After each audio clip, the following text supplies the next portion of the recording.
Buenas noches, queridos amigos de Poyéutica. Bueno, esta vez voy a tratar un tema que siempre ha sido de mucho interés dentro de mi actividad de lectura fundamentalmente y de la filosofía, sobre la obra, el pensamiento y parte de la vida de un escritor del siglo XIX que fue muy importante y que todavía nos sigue atravesando y sorprendiendo con su manera de elaborar una crítica muy actual, diría yo, sobre la cultura occidental. Y este escritor es Federico Nietzsche.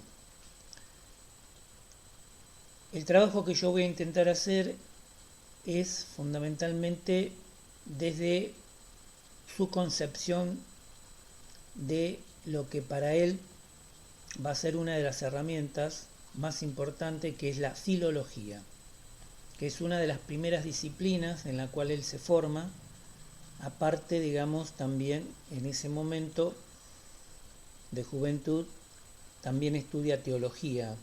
Él tiene una fuerte formación teológica desde el cristianismo protestante, porque su papá ejercía esta actividad en su pueblo natal.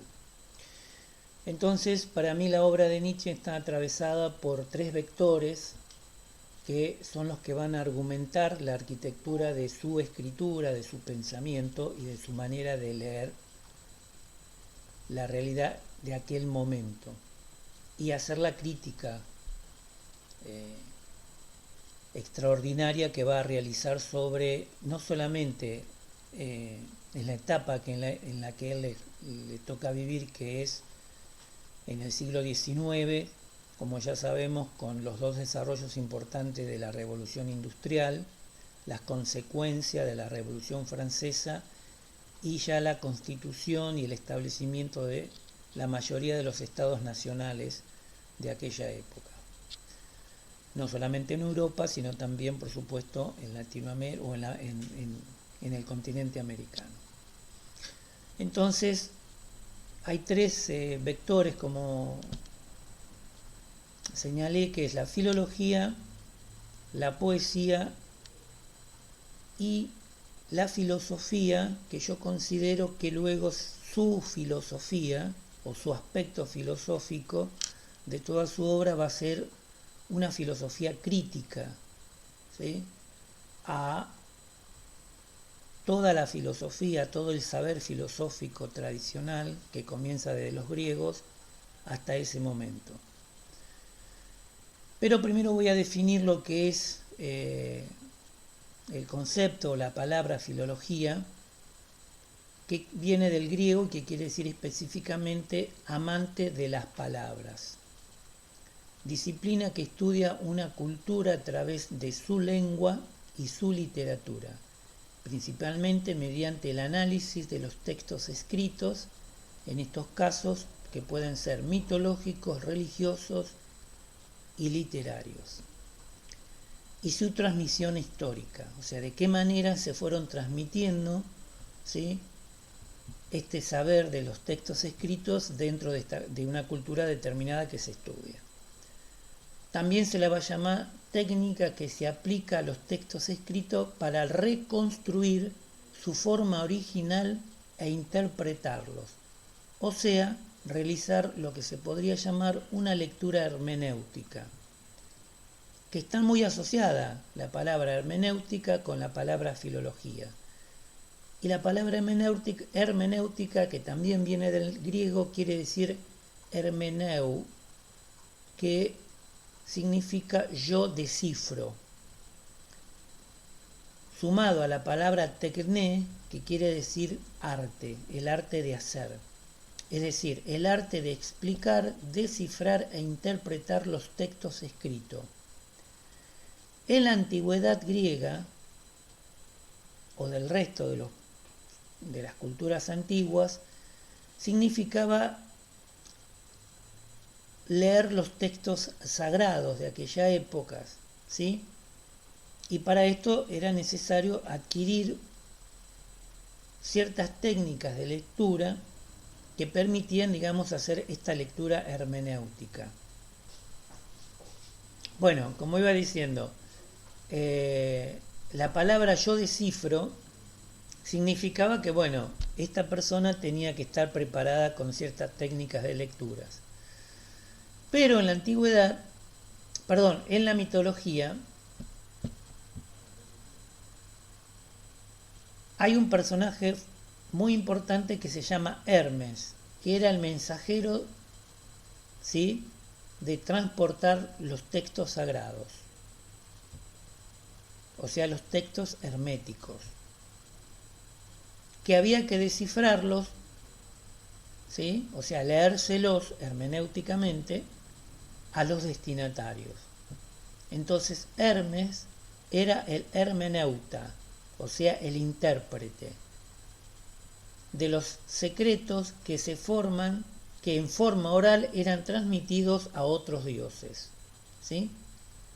Entonces, después de esta pequeña introducción en líneas generales para comprender lo que es la filología y la hermenéutica, con la cual Nietzsche va a comenzar a hacer todo su trabajo de lectura sobre el pensamiento occidental, entonces Nietzsche realiza un pequeño prólogo en relación a un texto que él va a publicar en su momento y que dice así: para Nietzsche la palabra filólogo designa a quien domina tanto el arte de leer con lentitud que acaba escribiendo también con lentitud. No escribir más que lo que pueda desesperar a quien se apresura es algo a lo que no solo me he acostumbrado, sino que me gusta por un placer quizás no exento de malicia. La filología es un arte respetable que exige a quienes la admiran que se mantengan al margen, que se tomen tiempo, que se vuelvan silenciosos y pausados, cuidadosos, un arte de orfebrería, una pericia propia de un orfebre de la palabra. ¿Sí? Esto me parece es importante. Un arte de orfebre, una pericia propia de un orfebre de la palabra, un arte que exige un trabajo sutil y delicado, en el que no se consigue nada si no se actúa con lentitud.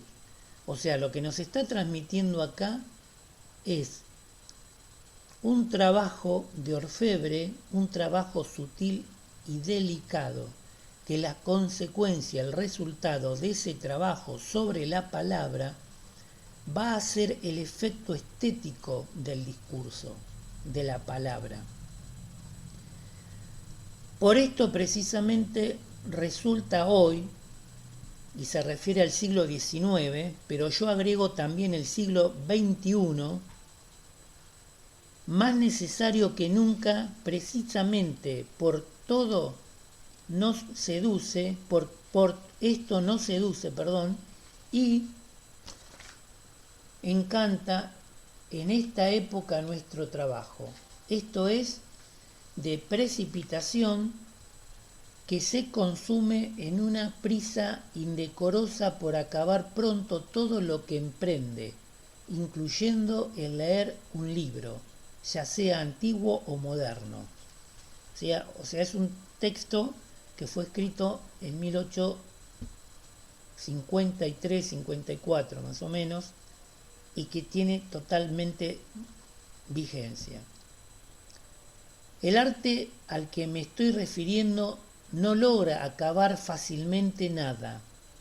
Enseña a leer bien, es decir, despacio, profundizando, movidos por intenciones profundas, con los sentidos bien abiertos, o sea, totalmente permeable, a lo interior, a lo profundo y también a lo externo, a lo abismal de lo externo, con unos ojos y unos dedos delicados, que podríamos decir hasta aterciopelados.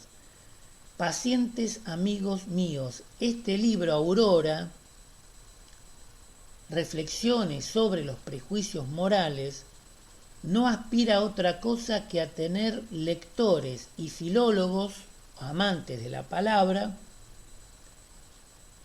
que sean perfectos. Aprended pues a leerme bien, amigos, va a decir Nietzsche en ese momento.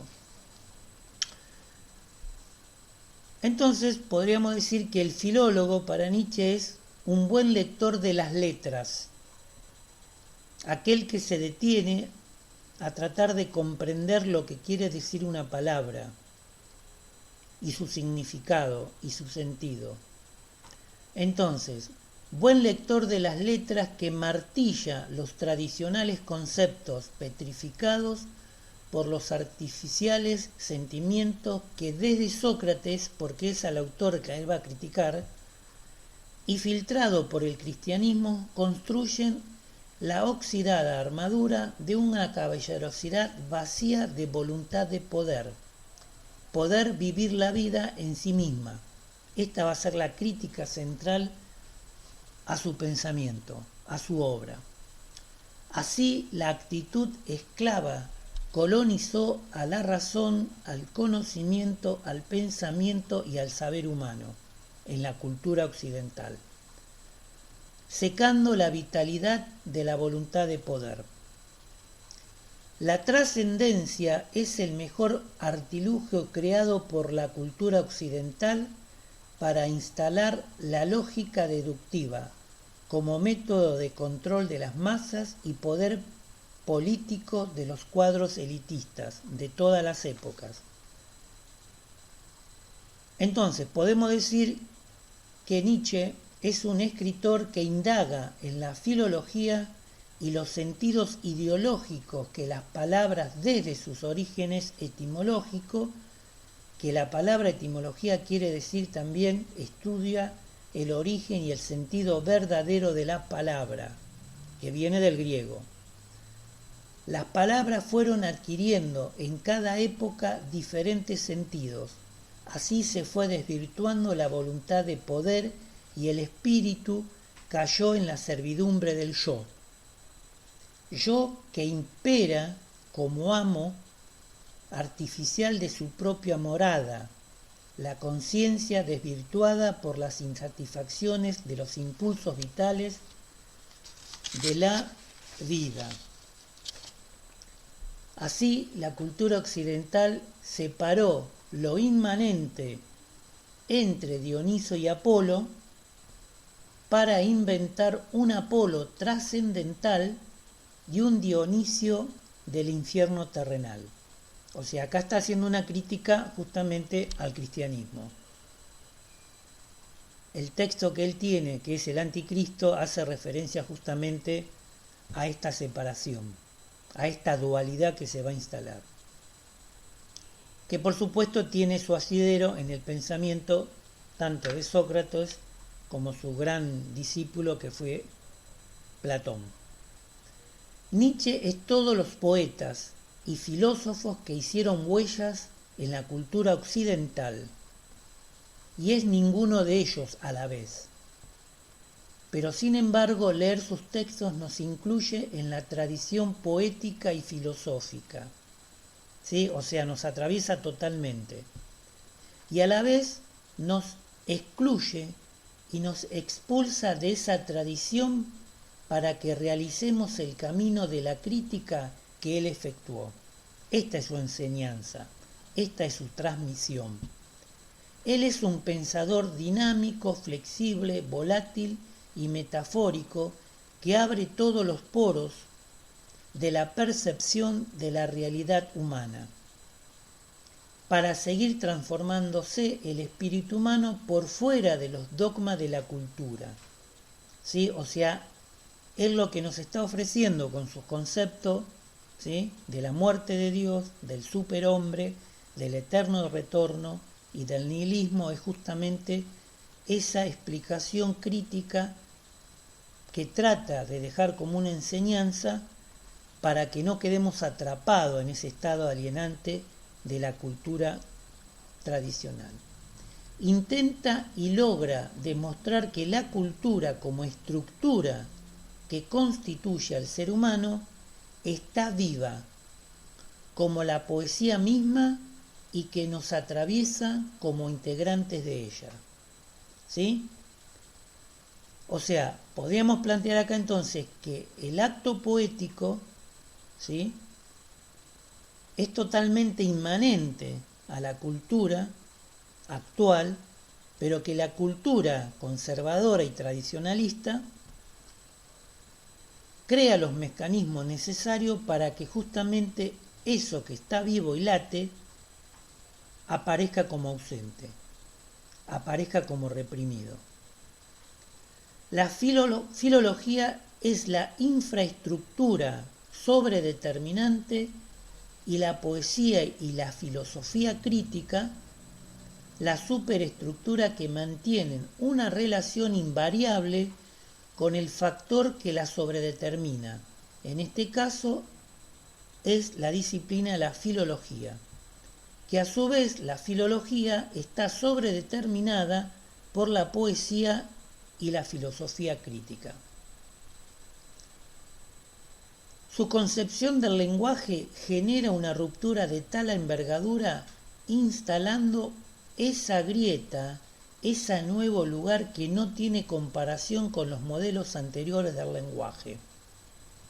O sea, no es que anteriormente no se hayan planteado estas cuestiones, sino que eran cuestiones del lenguaje en el sentido de renovar lo manifiesto, podríamos decir como una especie de renovación de lo establecido, pero en una ruptura del orden que va a producir Nietzsche en relación al tema del lenguaje. La permeabilidad y la volatilidad se vuelven cualidades características de las palabras en Nietzsche. De este modo, la razón desde entonces se viene desangrando y por una reacción negativa escupe brutalidad entre los sujetos humanos. Brutalidad que podríamos decir la estamos padeciendo en este siglo XXI, ¿sí?, en todas las esferas y de todas las maneras que se nos pueden ocurrir y también que no nos podemos imaginar. Leer, escribir u otras artes son las herramientas para que la voluntad de poder vivir llegue a instalarse como resistencia a la tradición dogmática y absolutista del viejo régimen. ¿Sí? Así habló Zaratustra es un texto, como el resto de la obra de Friedrich Nietzsche, producto de esa lectura lenta y cuidadosa que se propuso efectuar, que podríamos calificar de lectura a la letra, para articular el saber del lenguaje, el saber de la poesía y el saber de la filosofía, tres vectores con que produce su pensamiento. Entonces, en Así habló Zaratustra, que es el libro que a mí me interesa trabajar, y aquí viene mi propuesta, la de poder construir un grupo de lectura y de análisis, justamente de lectura y análisis a la letra y de la letra, para poder justamente, como dice el texto, introducirnos en la poética de Federico Nietzsche.